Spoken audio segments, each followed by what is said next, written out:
तो आज का दिन बड़ा ही उत्तम है और राम कथा अगर इस पर हो तो इससे अच्छी और बात क्या हो सकती है। तो इस ठंड के समय में भी भक्तों की जो इच्छा मैं देख रहा हूँ, इससे मुझे हर्ष होता है कि राम के प्रति इनका लगाव गहरा है।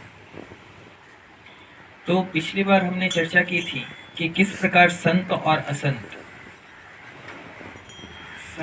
असंत में क्या भेद होता है और समानताएं क्या है।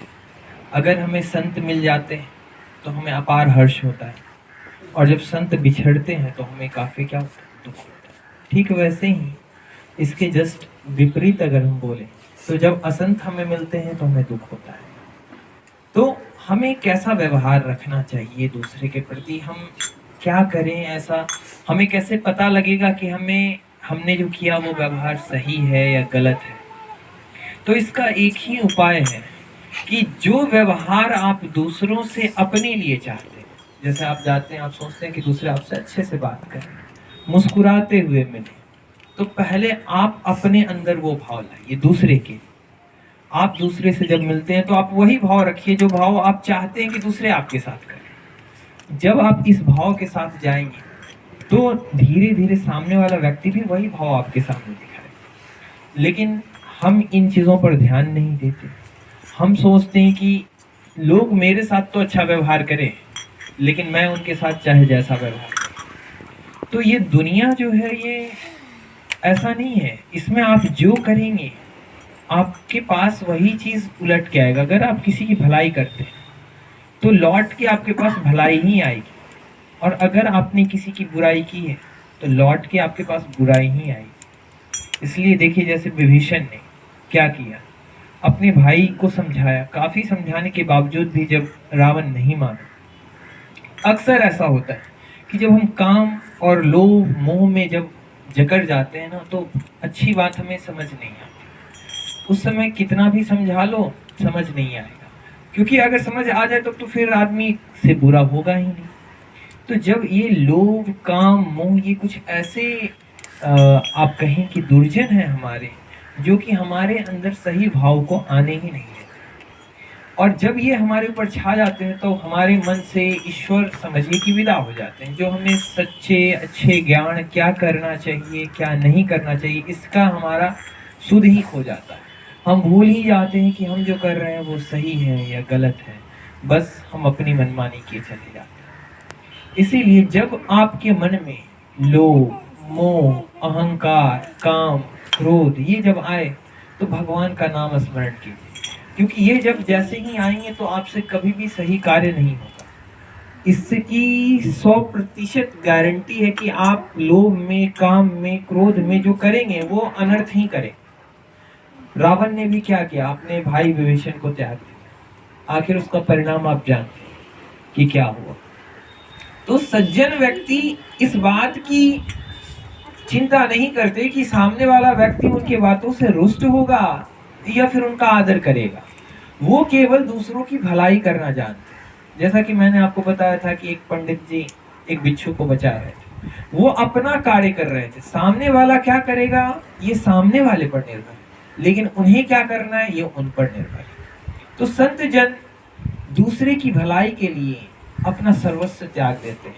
वो इस चीज की फिक्र नहीं करते कि सामने वाला व्यक्ति उनको सम्मानित करेगा या अपमानित करेगा। तो संत की यही बड़ाई है। जैसे तुलसीदास जी ने कहा है कि संत का चरित्र कैसा है, तो कपास के जैसा।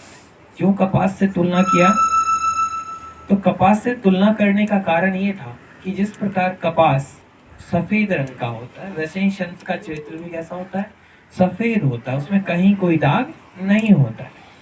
दूसरा, कपास से हम क्या बनाते हैं, धागा बनाते हैं। धागे का क्या काम है, जब आपका कोई वस्त्र, जब आपको नया वस्त्र बनाना होता है या जब हमारे पुराने वस्त्र फट जाते हैं तो हम सुई की सहायता से क्या करते हैं, उसको सिलते हैं। तो सुई का काम क्या होता है, छेद कर, यानी जहां साफ भी उसमें क्या कर देगा, वो छिद्र कर देगा। लेकिन संत कैसे हैं, वो धागे की तरह है, जो छेद हो जाता है उसमें धागा कैसे उस छिद्र को क्या कर देता है, बंद कर देता है। संत वैसे ही दुर्जन चाहे कितना भी अहित करें, लेकिन संत उसके दुर्जन भाव पे व्यवहार पे ध्यान नहीं देते, वो वही करते हैं जो उनका अपना स्वभाव होता है। जैसे चंदन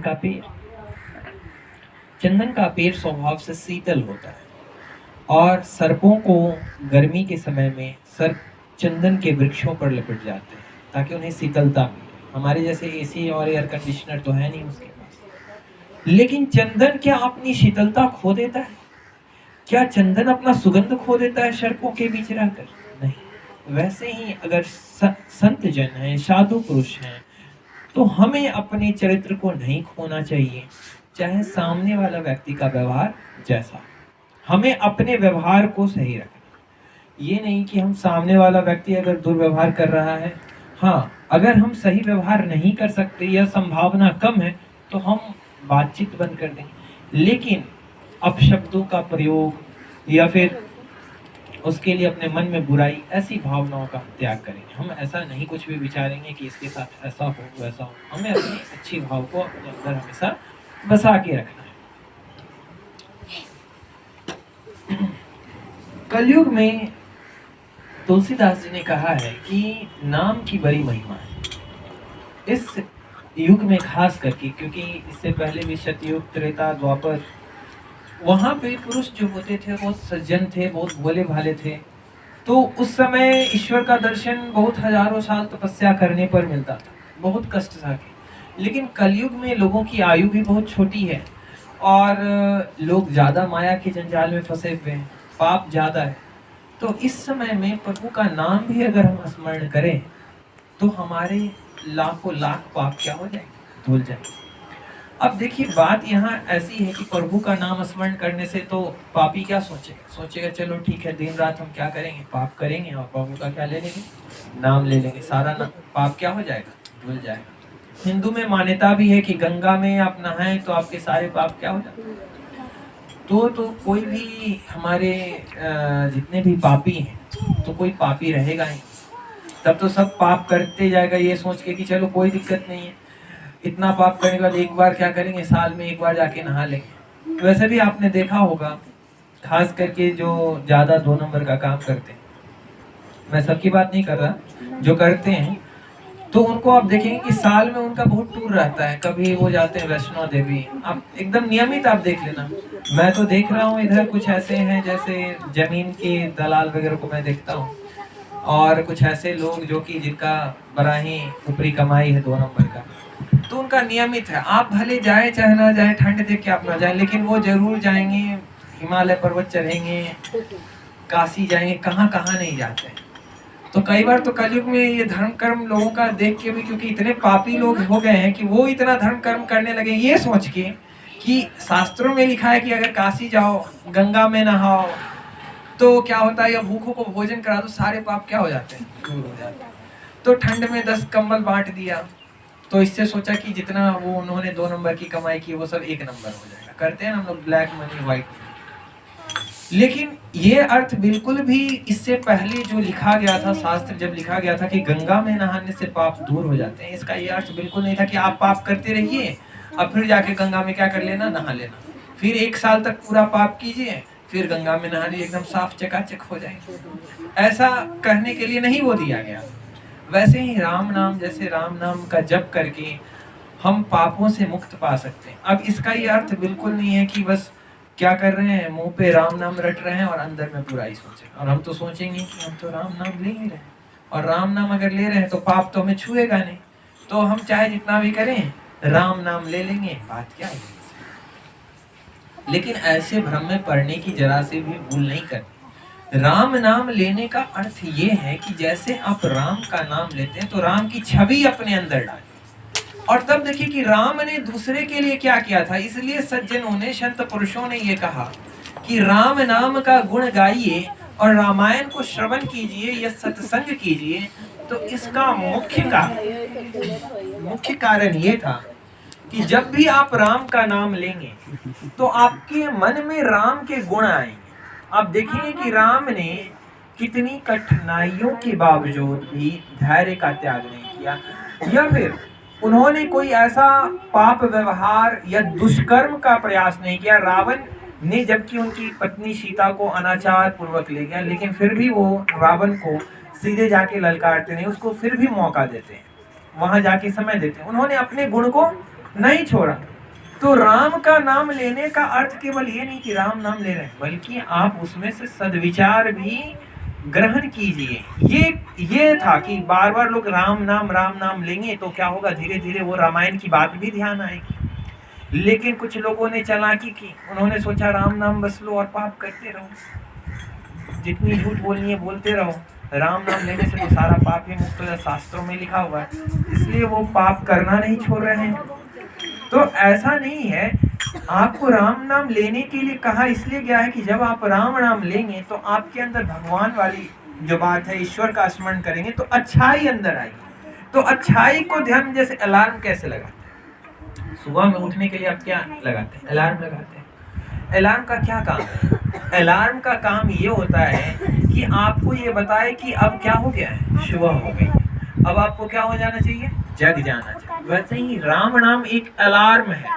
जब आप कहीं पाप कर्म करने जा रहे हैं, या जब आप कोई क्रोध कर रहे हैं, किसी पर अपशब्द बोल रहे हैं, और राम नाम जब आप उस जगह पे, उसकी जगह पे आप मन में दोहराएंगे कि ये हे भगवान, ये मुझसे क्या होने जा रहा है, राम का नाम जैसे ही लेंगे तो वो एक अलार्म बताएगा कि आप जो पाप करने जा रहे हो उससे बचिए। जैसे सुबह के समय में अलार्म करता है कि आपको नींद आती है, लेकिन अलार्म बोलता है नहीं उठो, क्या हो गई सुबह, अगर लेट करेंगे तो क्या हो जाएगी, स्कूल छूट जाएगी, ड्यूटी छूट जाएगी, सारा काम हर्ज हो जाएगा। ठीक वैसे ही राम का नाम एक अलार्म है। जब आप पाप कर्म करते हैं, जब आप क्रोध करते हैं, तो उस समय ये राम का नाम आपको अगर स्मरण आ जाए तो ये एक आपको चेतावनी है कि आप जो है सो इस काम से क्या कीजिए, बचिए। राम ने भी शत्रुओं का संहार किया, लेकिन शत्रुओं पर वैसा क्रोध नहीं था उनका हमेशा से उन पे भी भाव कैसा था, बड़ा ही सज्जन वाला। जैसे देखिए विभीषण आए तो बानरों का कहना था, सुग्रीव का कहना था कि इसको हम क्या करेंगे, बांध लेते हैं, क्योंकि दुष्ट के यहाँ से आया है, क्या ठिकाना ये यहाँ आके और चुपके चुपके अंदर का भेद लेने आया। लेकिन राम ने क्या उत्तर कि जो शरण में आ जाए हम उसके लिए अच्छा व्यवहार करेंगे, हम चाहे वो कितना भी पापी क्यों ना हो, जो मेरे शरण एक बार आ जाता है मैं उसे त्यागता नहीं। तो भगवान की तो ऐसी महिमा है कि वो सारे पाप कर्म को क्षण भर में, अगर आपका मन पवित्र हो गया तो क्षण में दूर हो जाए। लेकिन वैसे मन को लाने के लिए हमें बार बार प्रयास करना पड़ता है। जैसे आप वस्त्र पहनते हैं, गंदा होता है, फिर आप उसको धोते हैं, कि एक बार धो लिया फिर वस्त्र पहनते रहेंगे साफ ही रहेगा, नहीं, बार बार वस्त्रों को धोना पड़ता है। जिस बर्तन में खाना पकाते हैं बार बार धोना पड़ता है, जिस घर में रहते हैं बार बार रोज दिन सफाई करते हैं। ठीक वैसे ही हमारा मन है, हमारे मन को कौन साफ करे, तो ये राम नाम रूपी जो मंत्र है, अमृत वचन है, जो सत्संग है, यही हमारे मन मस्तिष्क के लिए क्या है, सफाई है। इसीलिए हमें सत्संग में जरूर जाना चाहिए। हम हमेशा तो नहीं जा सकते क्योंकि काम की व्यस्तता है, तो कुछ समय निकाल कर जैसे हम घर की सफाई करते हैं वैसे ही अपने मन की भी क्या करनी चाहिए, सफाई करनी चाहिए।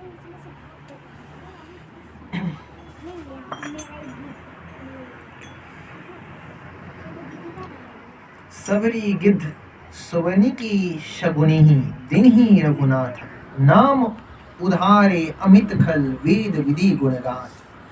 राम सकुंट विभीषण देव राखे सरन जन शब को, नाम गरीब अनेक निवाजे लोक वेद हर विद विराजे। देखिए राम जी ने गिद्धराज जटायु, जो कि पक्षी में अगर हम बात करें गिद्ध की तो बड़ा ही अशुभ माना जाता है, गिद्ध को हम बड़ा अशुभ मानते हैं। अगर वो किसी घर पे बैठ जाए गिद्ध तो हम क्या कहते हैं कि अपशगुन। लेकिन गिद्ध ने क्या काम किया, सीता जी का जब हरण हो रहा था तो गिद्धराज जटायु ने अपने प्राण देकर भी सीता की रक्षा करने का प्रयास किया, और यही प्रयास उसको महान बना दिया। जो कि दूसरे पक्षी को जो गति नहीं मिली, आप समझिए कि वो गिद्धराज जटायु को मिली। भगवान ने उनको अपने गोद में अंतिम समय में रखा है, पूछा है कि मैं आपको ठीक कर दूं, उन्होंने कहा नहीं, अंत समय पर वो आपके दर्शन हो गए, इससे बड़ा और क्या चाहिए, मुझे अब अपनी गति दीजिए। तो गिद्ध जैसे पक्षी, विभीषण जैसा पापी, आप कहें तो वो राक्षसों के यहाँ था, तो एक तरीके से हम कह सकते हैं कि राक्षस कुल का था। तो राक्षस कुल का व्यक्ति हो, चाहे पक्षियों में सबसे निकृष्ट हो, गिद्ध हो, लेकिन इनको भी भगवान ने क्या किया, इनके अच्छे गुण के कारण इनको भी सदगति प्रदान की। इसलिए इस राम कथा में मैं यहाँ पे फिर से कहना चाहूँगा अपने इस राम कथा के माध्यम से कि यहाँ पे जितने भी भक्त हैं, या जो भक्त हमारे बाहर के हैं, यहाँ पे जाति और पाति के आधार पर कोई भेद नहीं है। यहाँ केवल एक ही पात्रता है, और वो पात्रता क्या है, राम के प्रति अनुराग। राम के प्रति अनुराग का मेरा ये मतलब नहीं है कि ये धनुषधारी राम ही। अब आपके मन में सच्चाई के प्रति क्या होनी चाहिए, प्रेम होना चाहिए। मानवता के प्रति क्या होनी चाहिए, करुणा होनी चाहिए। ये करुणा भाव अगर आपके अंदर है तो इस प्रवचन, इस प्रांगण में आपका सहृदय स्वागत है। यहाँ किसी भी व्यक्ति के साथ कोई भेदभाव नहीं है, चाहे वो किसी भी जाति के हों, किसी भी धर्म के हों। यहाँ बस एक ही है कि जो मानवता को मानते हैं, जो मानवता, जिनमें मनुष्यता है, उसके लिए ये कथा है। ये किसी विशेष जाति धर्म को मानने वाले के आधार पर ये कथा नहीं है। तो मेरी तो ये इस ट्रस्ट की और इस कृष्णा धाम की सबसे पहली तो बात यही है कि इसमें किसी भी प्रकार का ऐसा भेदभाव हम नहीं करेंगे, या किसी भी मनुष्य के बीच। हमारे लिए सारे के सारे मनुष्य के अंदर, हमारे वेदों में, हमारे पुराणों में ये लिखा हुआ है कि हर कण कण में ईश्वर का वास। तो जाति और धर्म तो मनुष्यों ने बनाया है, लेकिन इस जाति और धर्म के नाम पर, हम धर्म के नाम पर विभाजन नहीं कर सकते। तो इस बात का अवश्य ध्यान रखें। और जो भक्तगण ऐसा कहते हैं कि भाई ये उस जाति के हैं, ये राम कथा नहीं सुन सकते, तो उनको अवश्य बताइए कि ये राम कथा जो है, ये जाति विशेष पे नहीं है। ये उस हर व्यक्ति के लिए है जो, जिसके मन में श्रद्धा है, जिसके मन में कुछ जानने की जिज्ञासा है, जिसके मन में गुरु के प्रति आदर है, गुरु महाराज के प्रति आदर है, राम का जो सम्मान करते हैं, जो राम के आदर्शों पर चलना चाहते हैं, उन सब के लिए यहाँ स्वागत है। चाहे वो किसी भी धर्म के हो, चाहे वो सिख हो, मुस्लिम हो, ईसाई हो, इससे कोई फर्क नहीं पड़ता है। चाहे वो क्या करते हैं, अगर वो यहाँ आते हैं तो इस बात की पूरी गारंटी है कि धीरे धीरे करके उनके स्वभाव में अगर कुछ दोष है तो वो दूर हो। आखिर ये हम कथा करते हैं क्यों? सज्जन तो सज्जन है ही। अगर हम ये कहें कि यहाँ पे जो है सो ये नहीं आ सकते, ये बहुत ही पापी आदमी है, ये जो है सो पशु बलि करते हैं, या इनका ऐसा ऐसा कारोबार है, इनको नहीं रखा, तो मुझे बताइए प्रवचन में या यहाँ जो ज्ञान हम बांट रहे हैं, जो ज्ञानी है वो तो ऐसे भी जानते हैं। आखिर ये ज्ञान का जो प्रवचन जो रखा जाता है, या ये जो रामायण जो हम गोष्ठी रखे हुए, इसका मुख्य कारण क्या है कि जो अज्ञानी है, जो गहन अंधकार में है, उनको ज्ञान मिले, उनको प्रकाश मिले। इसलिए वैसे सभी लोगों का यहाँ स्वागत है, जो चाहे किसी भी धर्म से हो, किसी भी जाति से हो, लेकिन अगर वो कथा श्रवण करना चाहते हैं, वो राम के आदर्शों को मानते हैं, उनमें मानवता का गुण है, तो उनका सहर्ष स्वागत है। उनके बीच कोई भेदभाव ना किया जाए, ये मेरा अपने सारे कार्यकर्ताओं से आग्रह भी है, और एक प्रकार का आदेश भी है कार्यकर्ताओं के। तो राम ने सबरी के बैर खाए, झूठे बैर।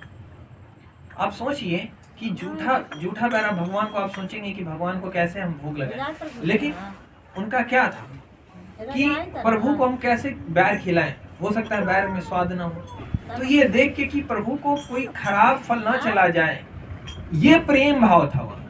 तो वहाँ भगवान ने उसको जूठन नहीं माना, उसको उन्होंने अमृत माना। क्यों? क्योंकि उसमें भक्त का क्या था, भक्त का पूरा प्रेम था। भगवान को चाहिए क्या, भक्त से कोई चढ़ावा या मिष्टान मिठाई थोड़ी खाते भगवान। भगवान को तो बस प्रेम चाहिए, वो प्रेम के भूखे। अगर आप प्रेम से बुलाइए तो भगवान चले आए। ये नहीं कि 56 भोग लगा दिया और अंदर में प्रेम है ही नहीं। भगवान को रिश्वत दे रहे हैं कि चलो भगवान ये काम करा दो तो 1 किलो क्या चढ़ा देंगे, लड्डू। तो भगवान को तो हम रिश्वत देते हैं, भगवान नारियल चढ़ाएंगे, है ना, ये काम हो जाए। तो ये तो भगवान से क्या हो गए, रिश्वतखोरी। भगवान रिश्वतखोर है क्या कि उनको लड्डू दीजिएगा तो वो आपका काम कर देंगे, और लड्डू नहीं दीजिएगा तो काम नहीं करेंगे। तो चलिए, एक भावना है लोगों की, चलो ठीक है, मान लिया भगवान को कि भगवान 1 किलो मिश्री चढ़ाएंगे, लड्डू चढ़ाएंगे। लेकिन आप ये मान के चलिए कि भगवान कोई लड्डू के भूखे नहीं है, या आपके फूल और पुष्प या आप उपवास करते हैं इसके भूखे नहीं है। उनको चाहिए आपका सच्चा हृदय। आप अब उपवास में हैं और मन में खाने की इच्छा हो रही है, उपवास में है, क्रोध कर रहे हैं। और अक्सर होता है उपवास में आपने देखा होगा, उस समय में क्योंकि भूख तो लगी ही रहती, और थोड़ा भी बहुत कोई कुछ इधर उधर कर दे तो गुस्सा बहुत कस के आता है। तो उपवास में है और क्रोध भी आ रहा है, तो ऐसा उपवास किस काम का।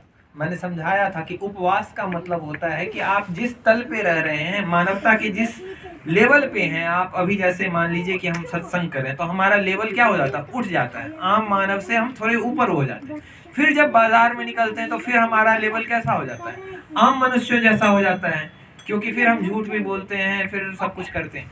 लेकिन जब सत्संग में आते हैं, ईश्वर की प्रार्थना करते हैं, मंदिर जाते हैं, तो उस समय हमारे मन में वो विकार नहीं रहता है। तब हम चाहते हैं कि दूसरों की भलाई करते हैं, हमसे किसी का कुछ बुरा ना हो, ऐसा होता है ना।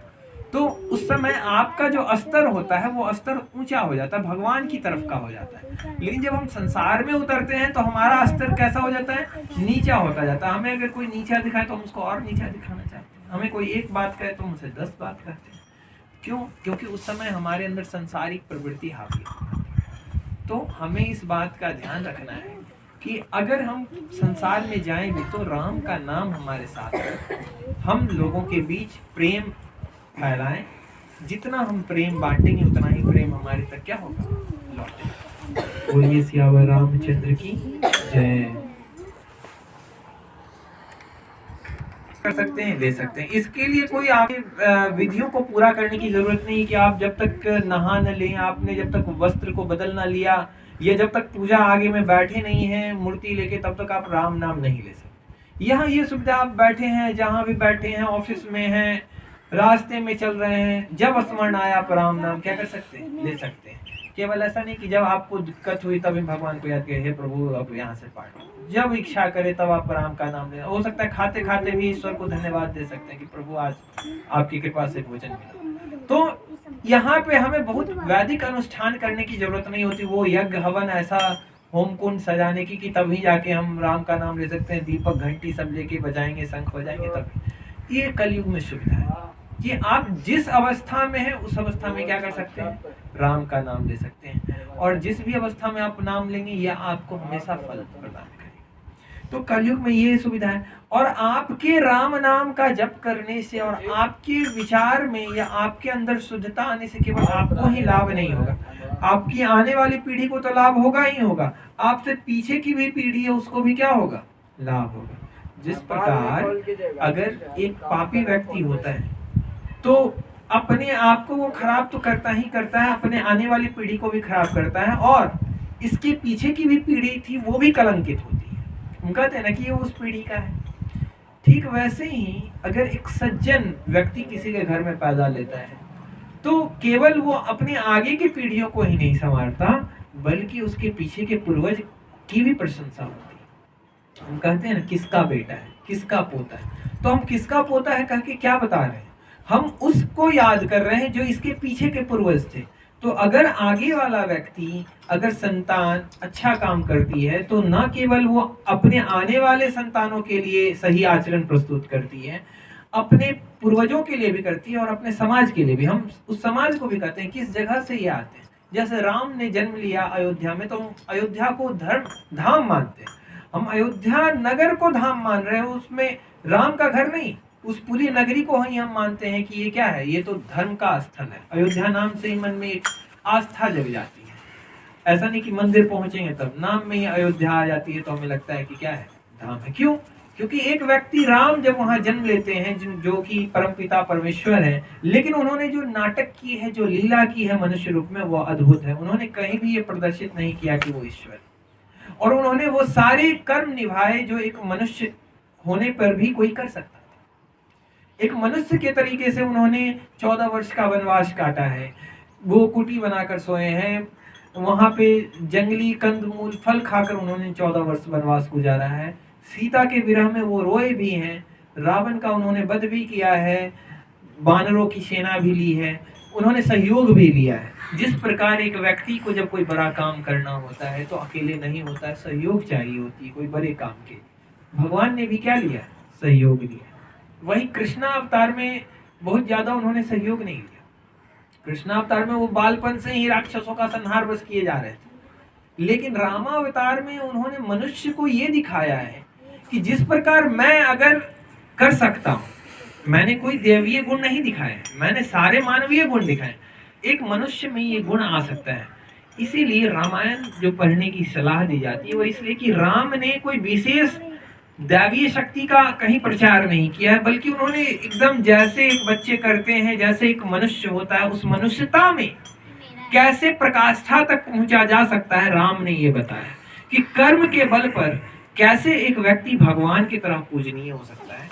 ये राम कथा में बताती है कि अगर राम के आचरण का हम पालन करें तो आप भी समाज में क्या हो जाएंगे? राम की तरह पूजनीय हो जाएंगे। राम ने किया क्या? राम ने दुष्टों को मारा, साधु संत की पीड़ा थी उसको हरा, समाज के लोगों की भलाई की। तो इस वजह से आज राम क्या है? पूजनीय। रावण ने क्या किया? रावण के पास भी बहुत सारी शक्तियां थी, सारी दैवीय शक्तियां थी, लेकिन उसने क्या किया? उसने केवल उन शक्तियों का दुरुपयोग किया। उसने लोगों को सताया, उसे जहां जो अच्छा लगा उसे बस मनमानी करके ले आया। तो जब अत्याचार और अनाचार में अगर आप अपनी शक्ति का प्रयोग करते हैं तो इससे क्या होता है? इससे पाप कर्म बढ़ता है, और पाप कर्म जब बढ़ता है तो उसका नाश बहुत ही जल्द होता है, और उसके सारे पुण्यों का क्या हो जाता है? क्षय हो जाता है। अब रावण ने, आप सोचिए कि रावण जैसा कोई भक्त रहा होगा? आज तक ऐसा कोई भक्त देखा गया जो सिर काट के चढ़ाए? बहुत सारे भक्त हुए, लेकिन रावण जैसा भक्त खोजना मुश्किल है। शिव जी का ऐसा भक्त कि शिव को गर्दन काट काट के चढ़ा दिया, लेकिन शिव भक्ति होने के बावजूद भी उसमें अहंकार आ गया कि जब मैं ऐसा कर सकता हूं तो मुझे दुनिया में क्या दुर्लभ है? मैं तो अजर हूं, अमर हूं, मुझे कौन मारेगा? और ये अमरता उसने सही चीज में प्रयोग नहीं की, उसने इसको दुरुपयोग कर दिया। तो दुरुपयोग किया तो यहाँ ये बात सीखने योग्य है। यहाँ प्रश्न पूछा जा सकता है कि अगर वो शंकर के भक्त थे तो उनमें बुराई आई कैसे? तो यहाँ ये बात समझने वाली है, यहाँ सभी भक्त समझेंगे कि जैसे मैंने कहा कि राम नाम लेने का ही नहीं, आपको आचरण में भी राम नाम लेने से ये बात अलार्म है, एक तरीके से घंटी है, एक तरीके से आपको याद दिलाती है कि आपको सही आचरण करना है। राम नाम जपने का मतलब है राम को क्या करिए? स्मरण। यह रावण एक बड़ा ही ज्वलंत उदाहरण है। आप सोच सकते हैं कि जो शिव का इतना बड़ा भक्त है वो पापी कैसे हो गया? भक्त तो पापी नहीं हो सकता। तो यहाँ ये बात भी मान लीजिए कि अगर आप बड़ा ही राम नाम लेते हैं या किसी भी देवताओं की पूजा करते हैं, लेकिन अगर आपके मन में अहंकार आए, आपके मन में आ जाए कि मेरे जैसा ज्ञानी तो कोई है ही नहीं, मेरे जैसा कोई भक्त तो है ही नहीं, तो वो अहंकार आपको पाप की ओर ले जाएगा। इसलिए मनुष्य का अगर अहित कोई करता है सबसे पहले तो वो उसके अंदर का अहंकार। इसलिए अहंकार को हमें क्या करना चाहिए? त्याग देना चाहिए। जिस व्यक्ति में अहंकार नहीं है वो समझिए कि सबसे बड़ा भक्त है। तो अहंकार, हमसे जितने भी पाप कर्म होते हैं वो अहंकार के कारण होते हैं। अगर हम अहंकार को त्याग दें तो समझिए आप उसी दिन साधु और सज्जन पुरुष हो गए। यह अहंकार ही रावण को क्या कर गया? खा गया। तो राम में कहीं आप अहंकार नहीं देखेंगे। राम हर जगह पे विनम्र है, वो झुकते हैं, वो चाहे निम्न जाति के लोगों वहां वो अपने आप को बड़ा नहीं दिखाते। वो जाते हैं तो वो केवट को ऐसा नहीं कहते कि केवट है, केवट के भी साथ, या मान लीजिए कि गिधराज जटायु के साथ या सबरी के साथ, चाहे जो भी उनको मिलता है, जो भी उनका भक्त है, ये जो सच्चे हृदय का है उसको क्या देते हैं? सम्मान देते हैं। ऐसा नहीं कि अपनी दादागिरी जमाते फिरते हैं। उन्होंने कहीं समाज में कहा मेरा ये कहा हुआ मानो नहीं, उन्होंने प्रजा के हिसाब से किया, और किसी ने अगर आपत्ति उठा दी तो उन्होंने सीता को वनवास तक भेज दिया। तो दूसरे की बातों को, समाज को लेकर चलने वाले, प्रजा को लेकर चलने वाले थे। इसलिए राजा राम को हम कहते हैं कि राम राज की हम कल्पना करते हैं। क्यों? क्योंकि राम राज में किसी भी प्रकार की कोई कष्ट या तकलीफ नहीं थी। क्यों? इसका कारण ये नहीं था कि राम भगवान थे, बल्कि इसका कारण ये था कि जो राजा राम थे उन्होंने जनता को ऊपर रखा, अपने को नीचे। जैसे किसी परिवार में अगर परिवार का मुखिया खुद कमा के लाए और अपनी आवश्यकताओं की पूर्ति करता चला जाए और घर परिवार में किसको क्या कमी है वो देखे नहीं, तो क्या हम उसको मुखिया मानेंगे? नहीं मानेंगे। घर का मुखिया तो वही होता है जो सबसे अंत में सब कुछ देने के बाद अगर बचा तो ठीक, नहीं बचा तो भी ठीक। आपने देखा होगा, अब आप भी माता पिता हो गए तो आप पहले अपनी आवश्यकता की पूर्ति नहीं करते, पहले आप अपने बच्चे या आपके आश्रय में जो भी हैं, आपके बच्चे हैं चाहे आपके बेटे हैं, आप पहले पर्व या त्योहार पे पहले उनकी खुशी के लिए आप लाते, और उनकी खुशी में ही क्या होती है? आपकी खुशी होती है। जरूरी नहीं है कि आप अच्छे अच्छे वस्त्र ले आए और अपने परिवार के अंदर दूसरे व्यक्ति को वही पुराना वस्त्र, तो आपको खुशी मिलेगी क्या? नहीं मिलेगी। यही बात अगर हम दूसरे के प्रति भी सोचे तो राम राज है। अगर हमारी सरकार या हमारी जो नेता है वो अगर ये मान ले कि जिस प्रकार एक घर का मुखिया अपने सुख चैन को इसी में मानता है कि उसके घर के लोग खुश हैं, तो घर के लोग अगर खुश हैं तो मुखिया प्रसन्न है, ठीक वैसे ही यहाँ के नेता को अगर ये समझ में आ जाए कि अगर हमारी जनता प्रसन्न है तो मैं प्रसन्न हूँ, तो ये फिर से क्या हो जाएगा? राम राज आ जाएगा। लेकिन नहीं, यहाँ हमें जनता से तो कोई लेना देना नहीं, हमारी बस इच्छा की पूर्ति होनी चाहिए, हमारे 10 पुस्तों तक के लिए धन एकत्रित हो जाना चाहिए। तो इसीलिए आज जो अराजकता है, आज जो इतना पाप फैला हुआ है, इसका कारण क्या है? कि मैं कैसे बड़ा हो जाऊं, अहंकार। जितना बड़ा मेरा मकान होगा, जितनी बड़ी मेरी गाड़ी होगी, उतना ही अंदर में अहंकार बढ़ता चला जाएगा, और जितना अहंकार बढ़ता जाएगा वो उतना ही पाप को बढ़ाता चला जाएगा, और पाप जैसे जैसे बढ़ता जाएगा ईश्वर के नाम से आप क्या होते चले जाएंगे? दूर होते चले जाएंगे। तो रावण यहाँ पे एक उदाहरण है कि वो शिव जी का तो रोज पूजा कर रहा है। राम रावण युद्ध में भी रावण ने शिव जी की पूजा नहीं छोड़ी, पूजा तो कर रहा है, लेकिन पूजा करके वो काम क्या कर रहा है? पाप कर्म कर रहा है। तो ये वैसे लोगों को जो ये बात मान के बैठे हैं कि मैं राम नाम ले रहा हूं या मैं ईश्वर की भक्ति कर रहा हूं तो पाप करूं तो कोई मुझे हानि नहीं है, गंगा नहा लूंगा सारे पाप धुल जाएंगे, उसके लिए बड़ा उदाहरण है। शायद ही किसी ने इस पर ध्यान दिया हो कि बस हम अगर प्रभु की भक्ति कर रहे हैं तो हमें कोई पाप छुएगा नहीं, ऐसा भ्रम नहीं है।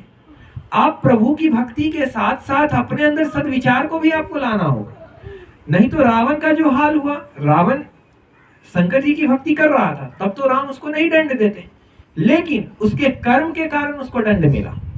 अगर आप राम नाम लेते हुए भी अगर पाप कर्म करते ही जा रहे हैं तो आपको क्षमा किया जाएगा, लेकिन कब तक?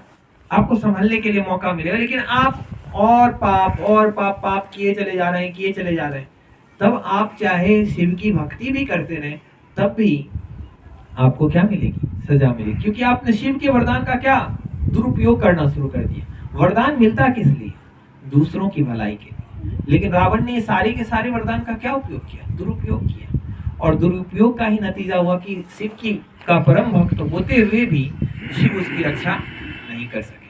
और वो करते भी कैसे? अगर आप किसी ईश्वर को मानते हैं, ठीक है, लेकिन आप पाप कर्म करें तो ईश्वर आपकी कैसे सहायता कर सकता है? सहायता करेगा क्या? नहीं करेगा। आप मान लीजिए कि आपका पुत्र है, आपका बड़ा स्नेह है उस पर, लेकिन अगर पुत्र अगर बुरा कर्म करे तो क्या आप सहयोग देंगे उसमें? नहीं देंगे, क्योंकि अगर आप सहयोग देंगे तो वो उसका बुरा कर्म और क्या होता जाएगा? बढ़ता चला जाएगा। तो जब आप माँ बाप होके भी ये बात समझते हैं तो आप सोचिए कि ईश्वर कैसे किसी बुरे को बुरे कर्म में सहयोगी दे सकते हैं। तो जो भक्त ऐसा सोचते हैं कि हम राम नाम तो ले ही रहे हैं, हम प्रवचन सुनने जा ही रहे हैं, तो आचरण में कोई सुधार लाएं चाहे ना लाएं क्या फर्क पड़ता है?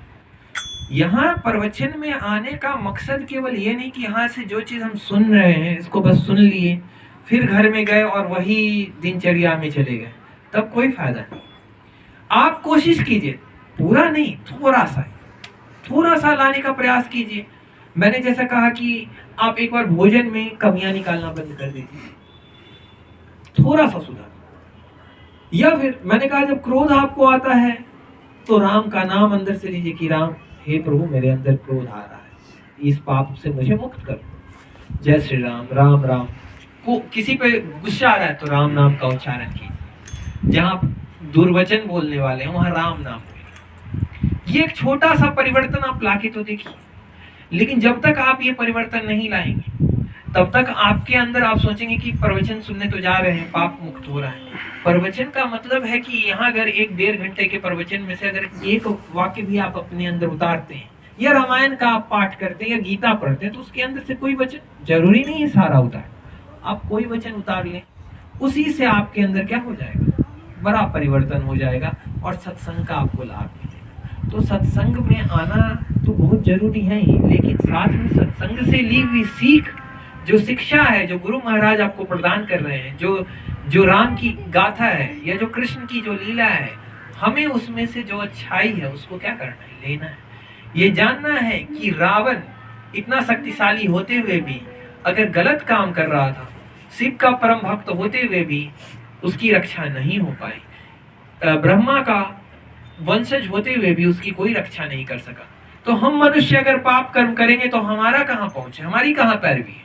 रावण का तो पैरवी था, ब्रह्मा जी पैरवी कर देते थे, शंकर जी पैरवी कर सकता था शंकर के पास जाके, लेकिन हमारी कौन पैरवी करेगा किसके पास। तो जब रावण जैसे व्यक्ति का अंत हो सकता है, तो अगर हम पाप करेंगे तो हमारा अंत कैसा होगा। तो इस बात को समझाने के लिए रामायण पढ़ने क्यों कहा जाता है, ये तो एक कहानी है, राम की एक समझे जीवन कथा है, लेकिन इसमें से शिक्षा लेने वाली बात क्या है कि ये देखना है कि किस प्रकार राम ने कठिनाइयों का सामना करते हुए भी अपने सत्य कर्म को नहीं छोड़ा। सारी ताकत थी उनके पास, समुद्र को सुखा सकते थे शुरुआत में ही बांध मारे, लेकिन उन्होंने समुद्र की भी क्या की, प्रार्थना की। जब समुद्र नहीं प्रार्थना से सुना, तब उन्होंने अपना वांछनदान किया। रावण को भी जाकर सीधे सीधे चढ़ाई नहीं किया, रातों रात गए और वहां पे धावा बोल दिया। रावण को भी मौका दिया है, हनुमान को भेजा था, फिर इसको बाली को भेजा जाके कि सीता को वापस कर दो और हम कोई दंड नहीं देंगे, लेकिन रावण नहीं माना और जिसका परिणाम हम जानते हैं। तो राम ने कहीं शक्ति का प्रदर्शन नहीं किया है, वो चाहते तो समुद्र के इस पार से ही एक बाण मार के लंका जला देते, लेकिन ऐसा उन्होंने कुछ नहीं किया।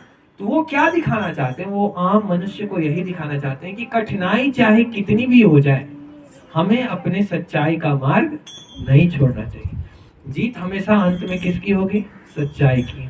जब लक्ष्मण को शक्तिवान लगता है और नागपाश में जब बनते हैं दोनों भाई, तो उस समय भी हनुमान जी जब जाते हैं संजीवनी बूटी लाने के लिए, तो क्या वहां पे ये घटना क्या दिखाती है, धैर्य। अगर सब लोग धैर्य खो देते तो क्या विजय मिलती, नहीं मिलती। हमारे जीवन में भी अक्सर ऐसी घटनाएं घट जाती है कभी कभी कि हम धीरज खोने लगते कि अब कैसे होगा, और जब हम सोचते हैं अब कैसे होगा और हम ऐसे ही सोच के बैठ जाए तो समस्या समाधान नहीं हो। तो यही राम रूपी नाम या हमारे जो इष्ट देव हैं उनका नाम, हमारे गुरुदेव का नाम, ये उस समय में हमारा क्या बन जाता है, बल बन जाता है। हम ईश्वर का नाम लेके जब काम में लगते हैं तो फिर हमारा काम सफल होता है। अब असंभव काम था पुल बनाना, लेकिन देखिए पुल बना, सेतु बना, सारी सेना उस पार गई। फिर संजीवन बूटी को रातों रात ही लेके आना असंभव लग रहा था, लेकिन राम की कृपा से सब संभव हुआ। तो वैसे ही हमारे जीवन में भी ऐसी हजार बाधाएं आई और पग पग पर आई, और सच्चाई के मार्ग पे अगर आप चलेंगे तो बाधा ही बाधा है, क्योंकि बुराई में कोई बाधा नहीं, बुराई में आपके मार्ग में कोई बाधा नहीं आएगी। मैंने पिछले बार भी कहा था अपने प्रवचन में कि जो सच्चे व्यक्ति हैं उनकी परीक्षा ज्यादा होती है। ठीक वैसे ही जैसे जो विद्यार्थी कक्षा में प्रथम आता है या जो विद्यार्थी पढ़ने में तेज है, गुरु उसको साधारण प्रश्न नहीं देते, उससे कठिन प्रश्न ही पूछे जाते हैं। वैसे ही अगर आप सच्चे व्यक्ति हैं तो आपकी परीक्षाएं भी साधारण नहीं होगी। राजा हरिश्चंद्र को परीक्षा देनी पड़ी थी, तो जितने बड़े भक्त होंगे आप, जितने सज्जन होंगे, आपकी परीक्षा उतनी ही कड़ी होगी। जिस प्रकार जितना मेधावी शिष्य होगा उसकी परीक्षा उतनी ही कड़ी ली जाएगी, वैसे ही जितना भगवान के आप प्रिय होंगे, ईश्वर आपकी परीक्षा लेंगे। इससे घबराने की बिल्कुल भी बात नहीं, बल्कि ये मानना चाहिए कि ईश्वर की आप पर क्या है, असीम अनुकंपा है, तभी आपकी क्या ली जा रही है, परीक्षा ली जा रही है। हम घबरा अक्सर जाते हैं ये सोच के कि आखिर हमने किसी का कुछ बिगाड़ा नहीं, फिर हमारे ही साथ ऐसा क्यों, और बगल वाला तो इतना पाप कर्म कर रहा है, वो तो ऐसा करता है वैसा करता है, लेकिन उसको कोई परेशानी नहीं। तो राम नाम तो लेना ही बंद हम कर देंगे, भाई ऐसा नाम लेके फायदा ही क्या कि परेशानी ही आए, तो हम नाम क्यों लें? लेकिन इस बात को आप जानिए कि वो जो है वो आपकी परीक्षा है, और परीक्षा में सफल होने के लिए या परीक्षा को पास करने के बाद आप जो है वो आप नहीं रह जाएंगे, आप और मजबूत हो जाएंगे। आपने जब भी बाधाएं पार की, जब भी किसी मुश्किलों का सामना किया होगा, तो पहले की तुलना में आप ज्यादा सबल और सशक्त महसूस करेंगे अपने आप को कि मैं इस परीक्षा को क्या कर सकता हूँ, पार कर सकता हूँ। तो ये एक अंदर की जो भावना होती है, यही भावना तो आपको आगे ले जाती है। तो हमें हमेशा ईश्वर का नाम नहीं विस्मरण करना है, हमें हमेशा प्रभु का नाम लेते रहना है। बोलिए सियावर रामचंद्र की।